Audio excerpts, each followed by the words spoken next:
네, 빅테크 기대감으로 S&P 500이 날개를 달았습니다. 종가 기준으로 4.3 최고치를 경신했지만 또 보험주들이 약세를 보이면서 다우지수가 하락 마감했는데요.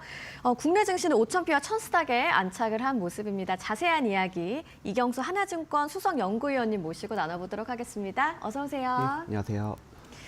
네, 3대 지수가 좀 혼조세로 마감을 한 간밤 미국 증시였는데요. 좀 가장 눈에 띄는 건 아무래도 S&P 500 종가 기준으로 4.3 최고치를 경신한 게 아닐까 싶습니다. 마감 상황 좀 한번 짚어주시죠. 네, 일단 뭐 미국 증시에서는 이제 특별한 이슈가 있다기보다는 이제 뭐 FOMC 금리 결정을 앞두고 있고 빅테크 실적 발표를 앞두고 있는 상황에서 좀 차분하게 진행이 됐던 것 같습니다. 네. 그리고 빅테크 기업들 같은 경우에는 이제 기본적으로 이제 실적에 대한 기대감이 뭐 중장기적으로 계속 있는 상황이고 이런 측면에서 어떻게 보면 나스닥 지수가 조금 이제 강하게 상승했다라는 점이 저는 좀 긍정적으로 평가를 좀 하고 있고요. 소비자 신뢰 지수가 이제 좀 좋지가 않았습니다. 네. 그런데 이런 흐름을 기본적으로 뭐 경기 우려다 이렇게 생각하기보다는 이제 FOMC에서 뭐 이번에는 당연히 동결이겠지만 향후 FOMC에 대한 어떤 기대감, 유동성 효과에 대한 추가적인 기대감 이런 것들까지도 부각이 될 수가 있는 환경이 조성이 되었기 때문에 기본적으로는 미국 증시에 대한 어떤 그 바닥 형성 이런 것들은 상당히 좀 안전하게 잘 이렇게 넘어가지 않았나 이렇게 생각을 하고 있습니다. 네, FOMC도 말씀해 주셨고 또 이번 주가 말 그대로 M7 실적 슈퍼 위크라고 볼 수 있잖아요. 뭐 네 곳이 작년 4분기 실적을 잇따라서 공개를 할 건데 뭐 시장에 미치는 영향도 굉장히 클 것 같고요. 좀 전체적으로 어떤 포인트를 가장 집중해서 보면 좋을까요? 일단 실적의 그 서프라이즈율이 가장 중요하겠죠. 실적 쇼크가 나오면 안 되니까요. 네. 기본적으로 예상치보다는 높은 수준의 실적이 나와야 합니다. 그리고 그거에 대한 이제 어닝 서프라이즈에 대한 어떤 그 밸류에이션이 이미 반영이 된 상태고요. 그래서 투자들의 어떤 실망감을 주지 않을 그런 실적을 발표를 할 가능성이 높다 이렇게 판단을 하고 있습니다.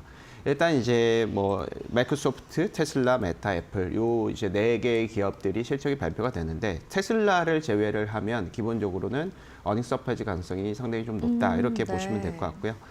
테슬라 같은 경우에는 사실은 이제 단기적인 분기 실적이 중요한 게 아니라 중장기적인 어떤 그 성장성이라든지 뭐 내러티브가 상당히 좀 중요한 컨셉이 되겠는데 뭐 저가형 모델 양산이라든지 뭐 로보택시에 대한 기대감, 뭐 FSD에 대한 어떤 그 기술 그 구독에 대한 어떤 그 증가율 이런 것들이 성장률이 포커싱이 될 것 같습니다. 그래서 테슬라 같은 경우에는 실적이 그렇게 크게 중요하지 않고 기본적으로 내러티브가 잘 되는지에 대한 가이던스를 잘 확인을 하시면 될 것 같고요.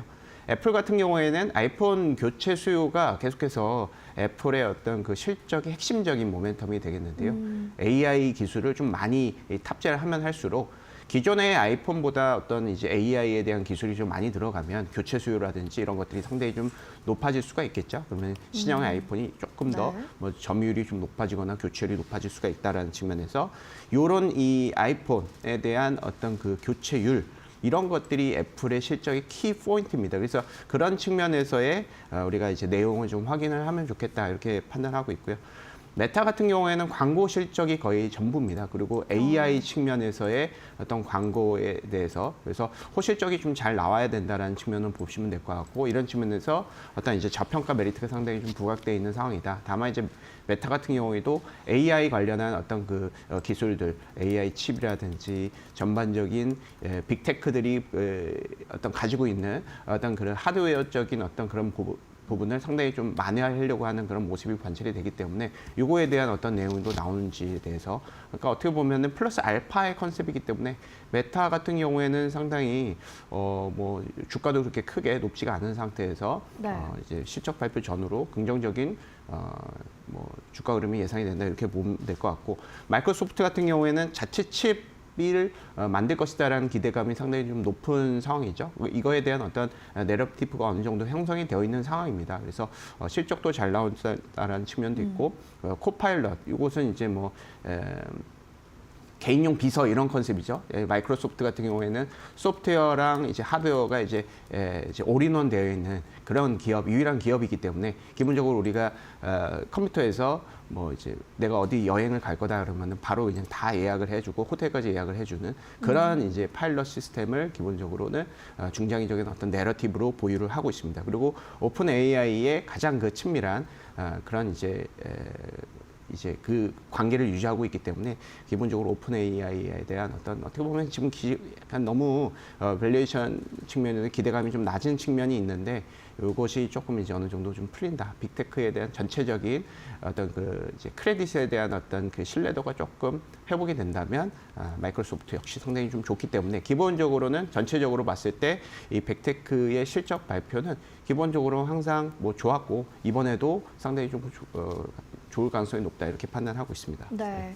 뭐 테슬라를 제외한 대부분 기업 좀 어닝 서프라이즈가 예상이 되고 뭐 AI와 광고 성과가 하나의 핵심이 될 수 있다라고 좀 정리를 해볼 수가 있겠네요. 네, 아까 말씀해주신 것처럼 또 시장에 주목하는 거는 당연히 이제 곧 있을 FOMC일 텐데 이번에 좀 금리 동결이 유력해 보이긴 합니다. 근데 또 시장이 궁금해하는 건 결국 인하 시점일 것 같기도 한데 좀 어떻게 보고 계신가요? 인하 시점은 기본적으로 뭐 올해 뭐 중순 정도 그래서 한 5월 달에서 6월 달로 네. 일단은 컨센서스가 모여지고 있는 것 같고요. 저 개인적인 생각도 뭐 컨센서스하고 제가 이제 이런 것들을 뭐 이게 제가 이거 과감하게 질릴 필요는 없다라고 생각을 하고 있어서 그래서 이제 5월 달이나 6월 달, 7월 달이 되겠네요. 이쪽에 상당히 가능성이 높다 이렇게 좀 판단을 하고 있고요.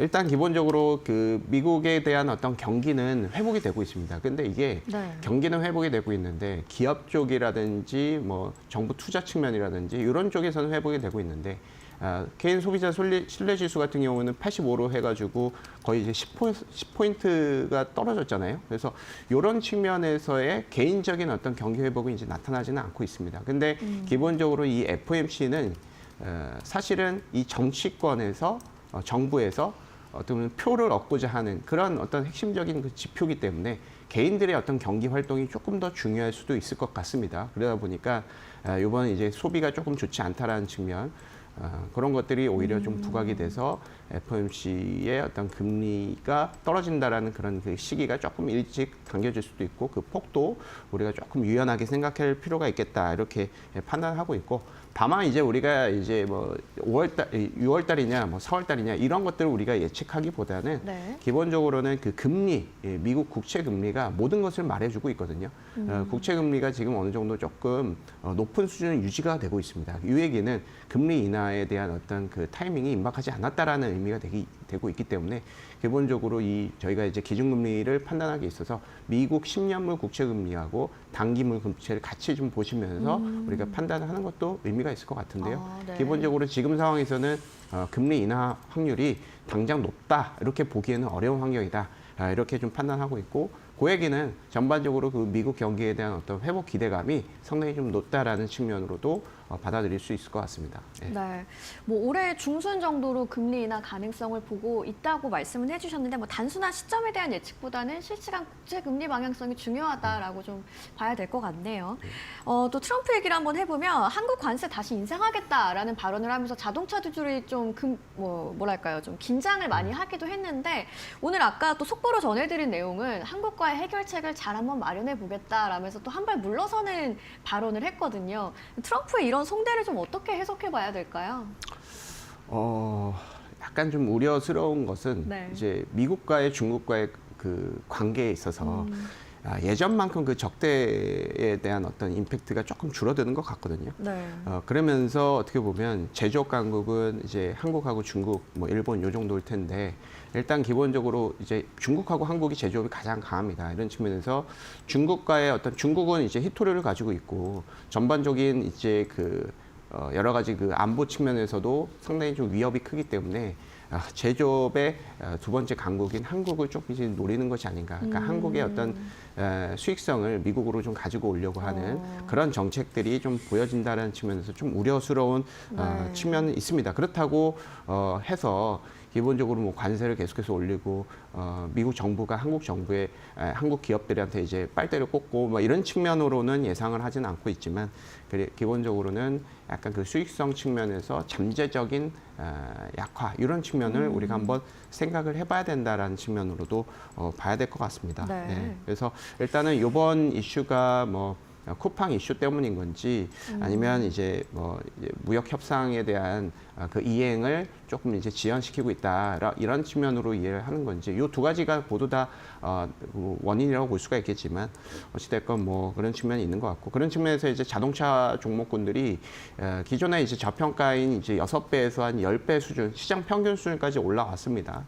이런 측면에서 기본적으로 이제 저평가 메리트는 조금 어느 정도는 해소가 된 것이 아닌가 이렇게 생각이 들고 있고 다만 이제 자동차 업종 같은 경우에는 배당에 대한 기대감이 큽니다. 2월 달에 이제 배당에 대한 공시를 하고 2월 말에 이제 그 배당을 받고 그러는데 기본적으로 이번에 이제 배당 소득 분리과세를 받기 위한 배당 성향의 상향이라든지 배당 수익률을 DPS 상향한다거나 이런 측면에서의 그 메릿 좀 기대감이 있을 수가 있기 때문에 일단 기본적으로 자동차 쪽은 배당에 대한 기대감으로 조금 우리가 시선을 좀 돌리는 측면으로 좀 보는 편도 맞다. 네. 이렇게 좀 생각을 하고 있고요. 다만 이제 자동차 업종 같은 경우에는 잘 아시다시피 중장기적인 어떤 성장성도 탑재가 되어 있는 상태입니다.